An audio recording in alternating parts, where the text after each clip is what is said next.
So hi everyone, this is Tracy with another view from Tracy's Point, and this recap is from NBC's new hit show, This Is Us, and this episode is titled Kyle. So the show opens with a younger William, and he is always riding the bus, and while he's on the bus he has like I couldn't tell if it was a book or a notepad, but it looks like poetry from the way it was set up. And so he gets on the bus one day and he spots this lady on the bus, and they seem to kindle because there's no talking or anything. We just see a collage of them getting on the bus, getting on the bus, getting on the bus.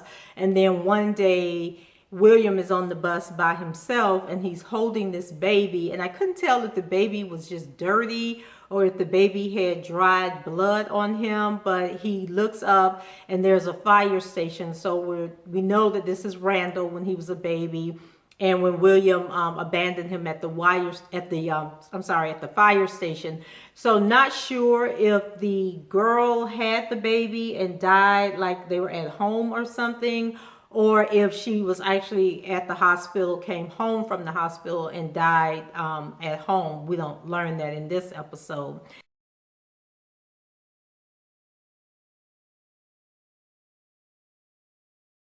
So back in the present day, we have the scene how it ended on the last episode, where Rebecca and Miguel are arriving at the house, and the girls open the door and greet them. And so while they're standing there, the girls blurt out that there is a man living in the house with them, and that they believe he's one of their dad's co-workers. And so now Randall knows that he has to let Rebecca know that he has found his father.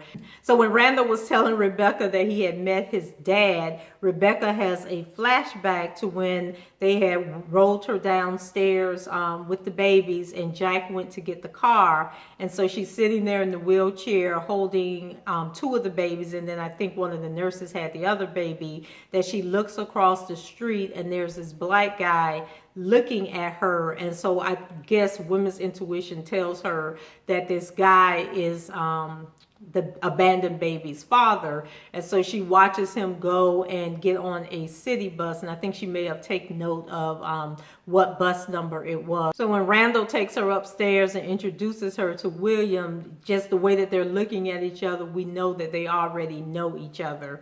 And so in another flashback scene, Jack and Rebecca, they're really struggling with the babies and adjusting. They have three children in the house, and the babies are crying and they can't seem to get them all settled down and asleep at the same time.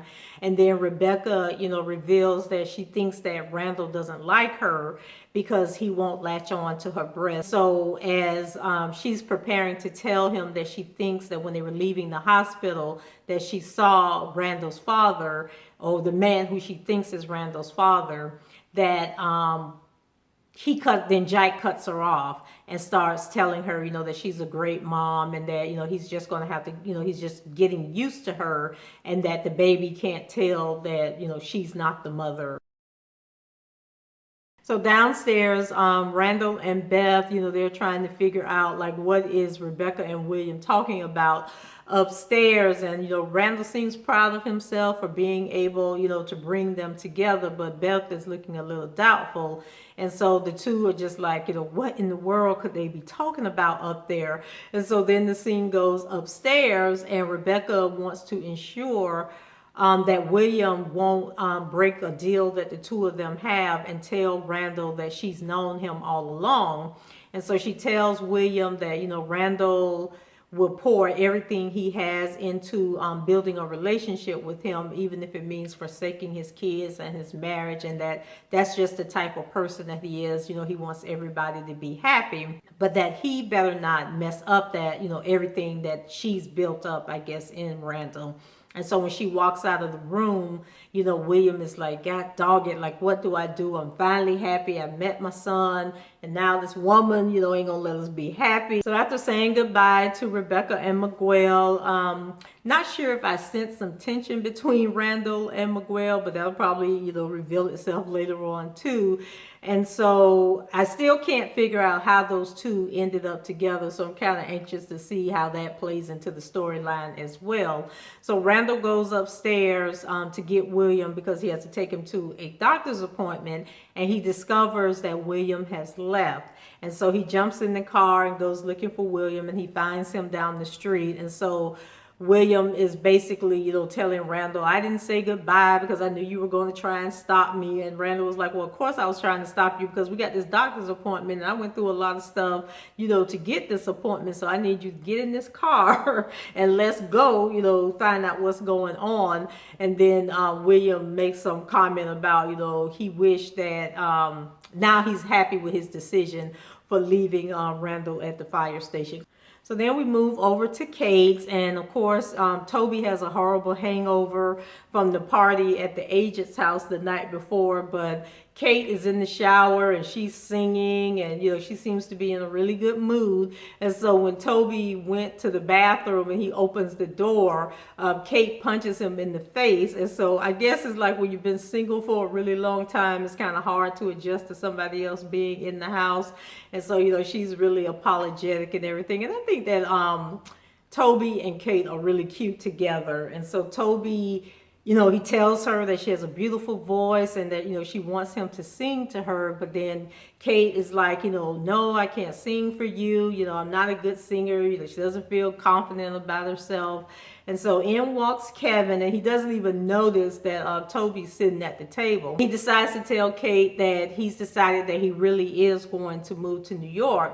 And so Kate thought that he was just talking, but now she realizes that he wants to uproot not only his life, but her life too. So later Kate is on the phone, she's trying to find an apartment for the big move to New York, and Toby is just looking on, and I think he's like kind of confused as to why Kate is just going to up and leave, like they haven't just found each other. And so you can tell that he's kind of, the wheels are churning in his head, like how can I find love, and now love is just going to walk out the door.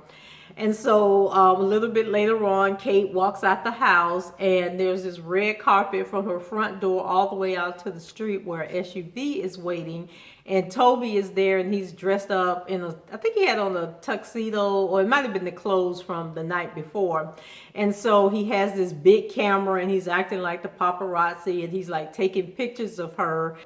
So he asks if she can give him just one day to treat her like a star. And so she's probably like, how can I resist this offer? It doesn't come this often. So inside, Kevin is packing his t-shirts and ski caps for his trip to New York. And he calls Kate, and she doesn't answer the phone. So he leaves a message about hiring a piker, a professional piker, to get everything together and ship it off to New York for them. And so he becomes upset, that Kate isn't answering his call. So it's obvious that Kevin has separation issues and that he doesn't function well without Kate there telling him what to do. And it's funny how we think that people have it all together, and here he is a movie star, well, not a movie star, but a TV actor on a very popular show, but he still has insecurities and he still can't make decisions on his own. And he's always one step from coming undone. And so in the car, Toby lets Kate know that he set up a singing engagement for him. And of course, she freaks out and it's like, no, I can't do this. You need to take me back home. But it turns out that the singing engagement is at a nursing home where his aunt resides. And so he basically tells her that most of the people don't even know she's there. And that the ones who do, just keep in mind that they lived through World War II. So they've already survived the worst experience of their life, which I thought was a good analogy. And so we have another flashback with Jake and the doctor, and they're talking. So the doctor can sense something is wrong, and he asks what's going on because it's odd for the father to bring the newborn babies in and not the mother, because for some reason Rebecca isn't there. And so Jack tells him that his wife is broken and he doesn't know how to fix her.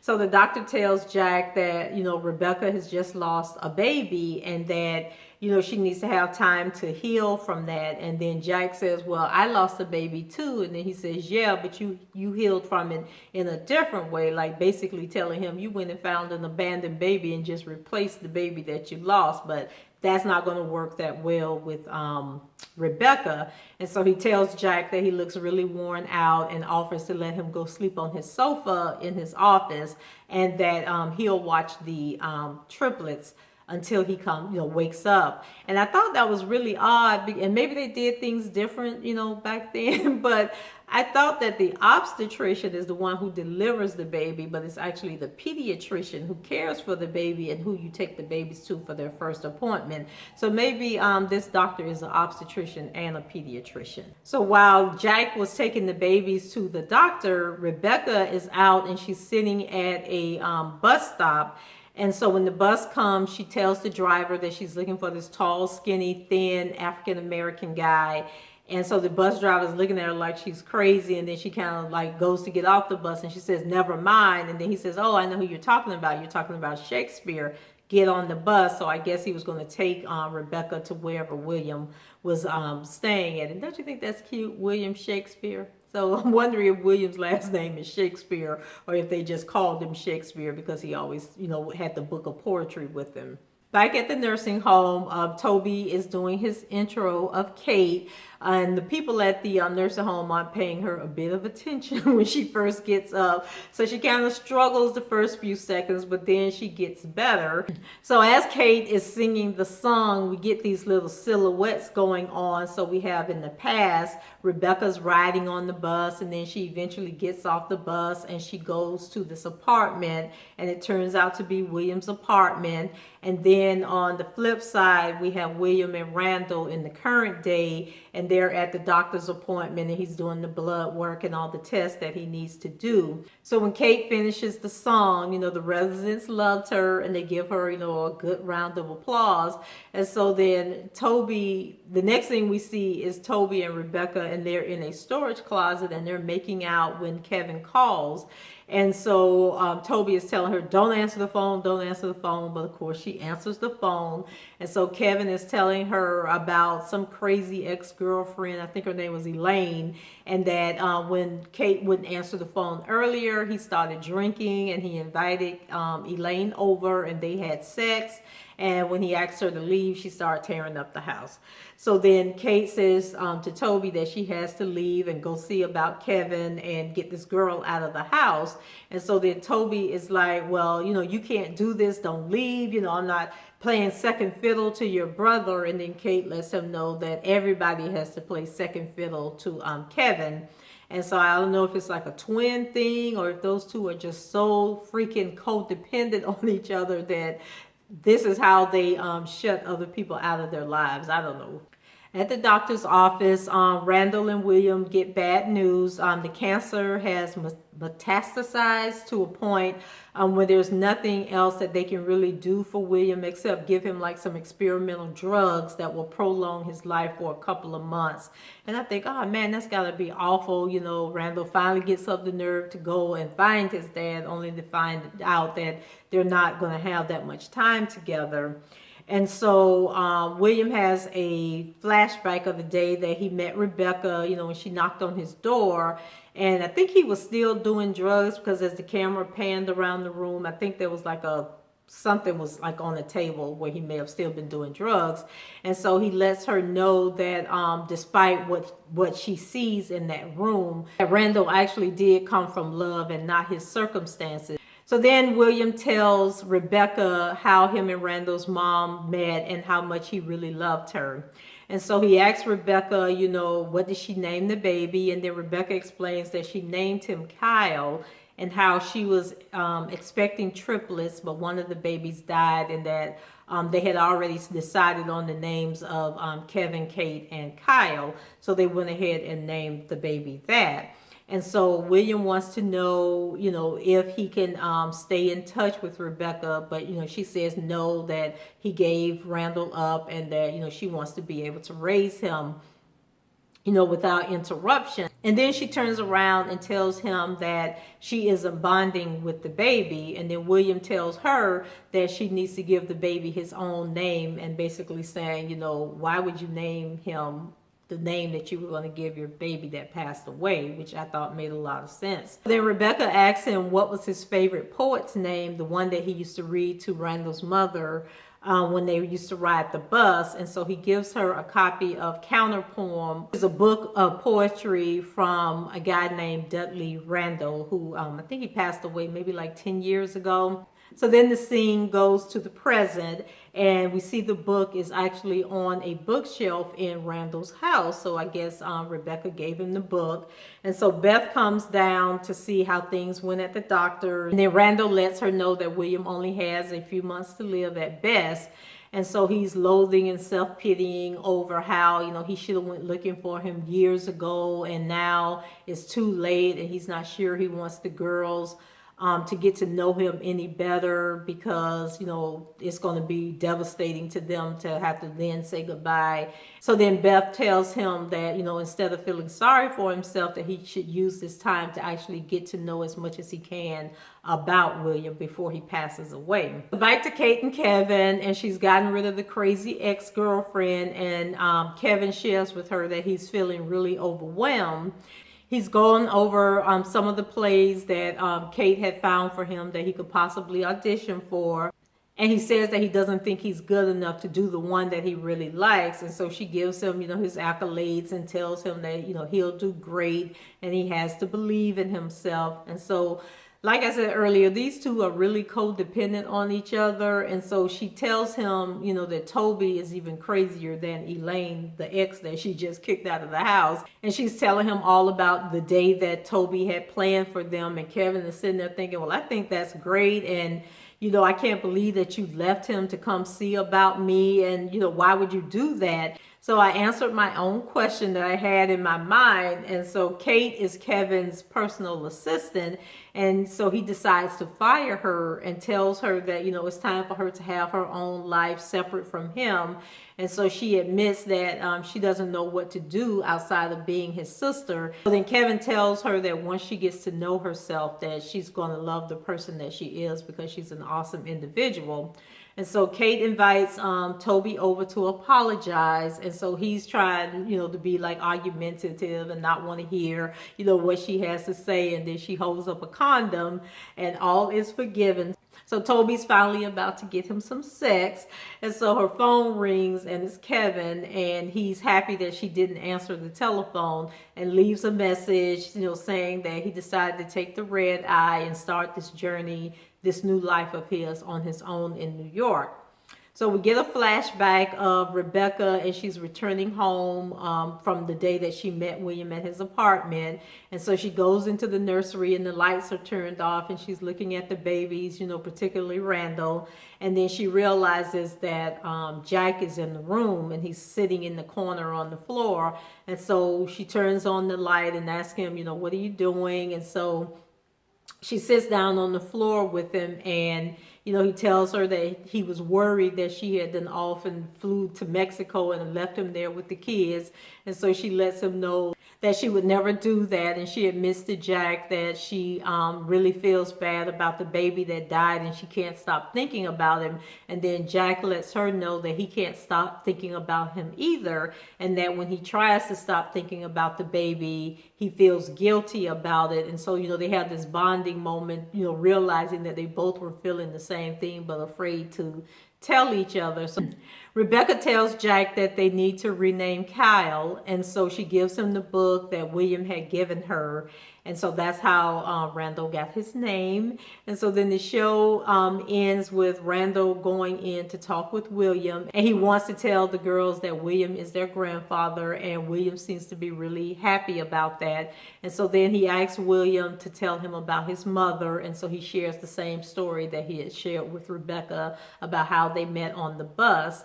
And then Kevin is on the plane, and he sniffs, and at the same time, we go to Kate, and she wakes up, and she's doing like the same little sniff thing. And then Toby wakes up, and he asks her if she's okay. And then she says, yes, he's okay. I'm okay. And I'm thinking, God, What must it be like to have a twin that just like feels and thinks everything that you do? I think that'd be kind of scary. I don't know. So Rebecca picks up baby Randall to breastfeed him, and for the first time, he latches on, and all is well with the world again. And so, our names have so much meaning, and I'm so glad that they changed Randall's name because I can only imagine going through life. Like, I think his life would have been totally different had they left him with Kyle, and he at some point learned that Kyle was actually the name of the baby that died. And I think he really would have felt like a replacement model at that point. So I'm glad they changed his name. So that's it. Comment, rate, share, and subscribe to the channel if you haven't done so already. And have a great weekend. Take care. Bye-bye.